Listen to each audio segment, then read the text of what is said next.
I don't want to be a hater, but that sounds a bit weird to me. But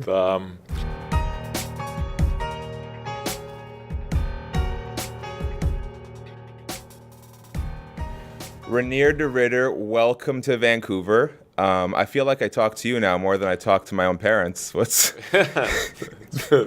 been in touch a lot, yeah. You know, there's like a contingency now. It's you, Merab Dvalishvili, Joshua Van. I feel like it's been a while since we've seen guys this hungry to get things done. Yeah, that's true. You were very active. But there's another guy on this card who has been more active than me again, Kevin Holland. I think he does more than me. He traditionally, historically, yes. I know there was a time you're like, there's no way I'm going to beat Kevin Holland's record of 7 fights in 12 months? Yeah. Are you starting to believe in yourself that it might get done at this point? I got a month left. It's going to be short work to get 2 more in, but And Joshua Van took 2 fights in 3 weeks. Now, Before we get to Brendan Allen, I am curious. I came across this clip on Twitter the other day. How long were you outside shirtless in Iowa after beating Bo Nickel, just taking photos with fans? Shirtless, for a while, yeah. And a lot of drunk people came up saying, "Hey, can I take a picture?" Yes, of course. There you go. Well, that's the fame that comes with a headline. We went to the bar, but the bar closed 30 minutes after, and in those 30 minutes, everybody wanted to take a picture as well. So it was no fun.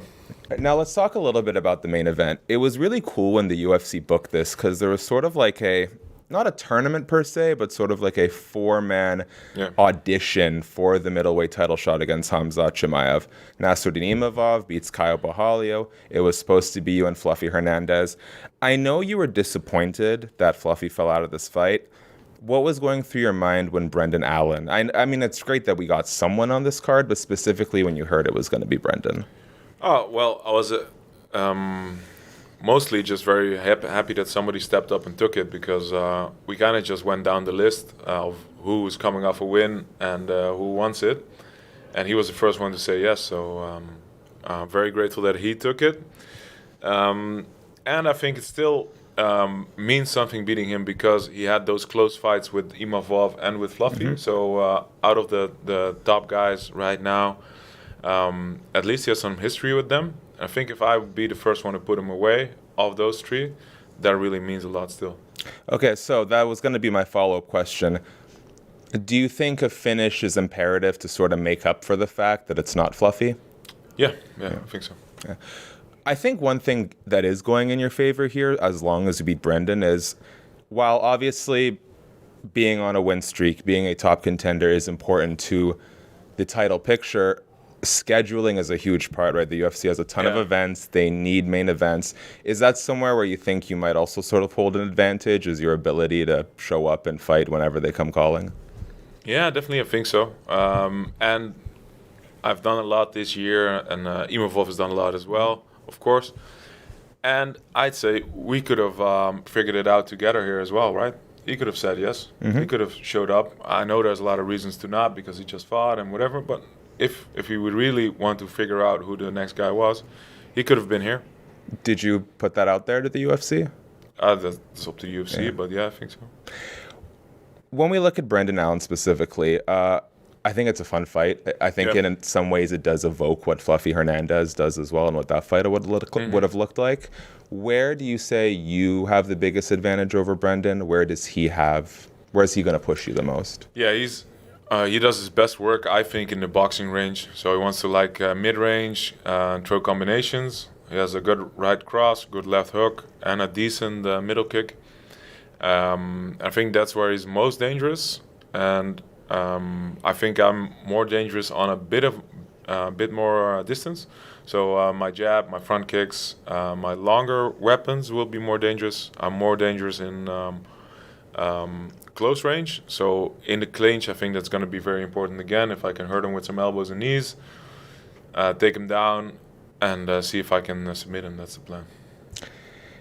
Brendan Allen will be representing Canada in this fight. His grandparents are from Edmonton. Shout out to Grandma and Grandpa. Is this cool? Is this pandering? What's your opinion on it? I don't want to be a hater, but that sounds a bit weird to me. But yeah, I know some Canadian people as well, so maybe I'll come out with the Canadian flag this one. Who do you think will get the biggest cheers on the walkout? I don't know. I was at a hockey game yesterday, so I'm basically Canadian too. So You're at the Canucks game. Yeah. Well, how did it feel to see the Canucks lose on home turf? I didn't stay that long, to be honest, Well, because I had to go for training at the end. But that was cool to see. It was cool to be in the arena where we're gonna fight as well. It's cool to see so many people coming out, and I was like, here and in the States, the amount of it's really an experience when you go to something like this. It's cool. Yeah.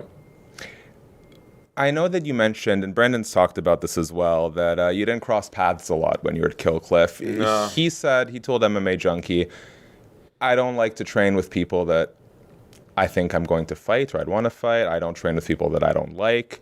He hasn't said anything bad about you, but I am curious, like, what's your perspective on training with people who are in your division who might be future opponents for you? Yeah, I don't give a fuck. I don't think it means anything either way.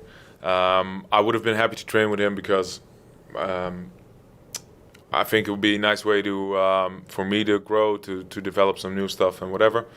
But it didn't happen, and I have more than enough other guys to work with. But yeah, it is what it is. Do you think Paulo Costa ever makes it simple to book a fight? Oh, I thought you were going to say, do you think you're ever going to train with Paulo Costa? No, I take a no with it. What did you just say? He's not train with anyone. No worries, I would. No, he's never going to stop being in his own way. That's his problem, I think, with everything, yeah. There you go. There's like this weird charm, I think, to the brand. He's like, he's funny. You want to fight me? It's going to be at a catch weight. I'm 20 pounds over. Who cares, you know? Exactly. Would you have any interest in addressing, you're coming off a big win over Robert Whittaker. I know there was some concern or controversy over the knockdown, alleged glove grabbing.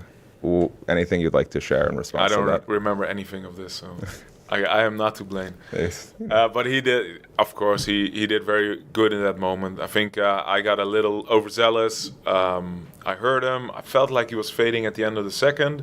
Then the third round came out. I heard him again. And I was like, I'm going to put this motherfucker away. And then, so I charged in, and I walked right into that right hand, which he threw beautifully. And I survived a little bit afterwards, but came back in the same round. So it is what it is. I know this is maybe a talking point, better safer after the fight, but why do you think you deserve the title shot more than Nasruddin Imavov, if you do? Well, it depends on how the fight goes, of course. But if I put Brendan away, then I think it's up to me. Yeah. I know this has been something you've addressed in the past, but, you know, shout out to CBS Sports. Could you break down for me why it is that you can give Khamzat Chimaev the kind of fight that he hasn't seen in the UFC before? Yeah, I think skill-wise, I'll be a good match. I might be able to take him down, put him on his back, which is a position we haven't seen him in yet. We might end up striking a bit more than he has in his previous fights. I think if he takes me down, I'm very dangerous off my back. I have some cool tricks there. If I end on top, I think I have a good chance of choking him as well. Last thing here. It's been so cool to see the work that you put in the UFC in such short time. You come off your first 2 career losses, consecutive losses to Anatoly Malkin in 1 championship. You get 1 bounce-back fight on the regional scene, straight to the UFC, and here we are in what feels like, like a year and a bit? And then, not even a year yet, on the verge of a title shot, headlining your second UFC card. How has this UFC journey gone relative to your own expectations? After those losses and after an entire career that I've had, I haven't really looked ahead at all anymore. I don't even think about anything else but the fight coming up. But it's been amazing, right? It's been a crazy year. I've really honed in on some of the stuff that I wanted to get better at. I found a nice place at Kill Cliff to do that. I really found a home there. And the work that I've put in this year has been crazy. I've basically been in camp the whole year. Maybe not trained for 2 weeks in total. So I've been grinding it out, and the opportunities have come because of it. The UFC has been really, really good for me, giving me these fights, and I'm very happy that I've been able to perform on them. Yeah. Will the drunk Vancouver fans be able to find you shirtless outside, or is it a little too cold this time of year? No, they will, definitely. I'm not cold after a fight anymore. Reinier, if there's anything you want to tell the people ahead of your fight with Brendan Allen in UFC on Saturday, UFC Vancouver, the floor is yours. Yeah, thanks for the support. Thanks for everything, guys. See if I can get this one, and then let's get that belt together.